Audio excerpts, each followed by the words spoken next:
શાળાઓ માત્ર ઈંટ અને દિવાલોથી નથી બનતી. શાળા બને છે શિક્ષકોના સિદ્ધાંતથી અને વિદ્યાર્થીઓના સપનાથી.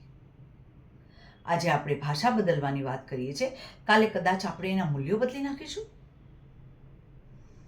હું વિજ્ઞાન ભણાવું છું અને વિજ્ઞાન મને એ શીખવે છે કે કોઈ પણ નિર્ણય લેતા પહેલા પુરાવો જોઈએ, ઉતાવળ નહીં. જો અંગ્રેજી માધ્યમ લાવવાથી દરેક બાળકનું ભવિષ્ય ઉજ્જવળ થતું હોય તો સૌથી પહેલાં હું તમને એમાં સાથ આપીશ. પણ હા, જો આ નિર્ણય પૈસા, દોડ, સ્પર્ધાને લીધે લેવાતો હોય તો હું સૌથી પહેલાં તમારી સામે ઊભી રહીશ. એક શિક્ષક તરીકે મારી ફરજ કોઈ વ્યક્તિને ખુશ કરવાની નથી. એક શિક્ષક તરીકે મારી ફરજ એ છે કે મારા દરેક વિદ્યાર્થીઓનું ભવિષ્ય ઉજ્જવળ બને. અને જ્યાં સુધી હું આ શાળામાં છું ત્યાં સુધી મારા વિદ્યાર્થીઓના હિત વિરુદ્ધ કોઈ કાર્ય નહીં થવા દઉં.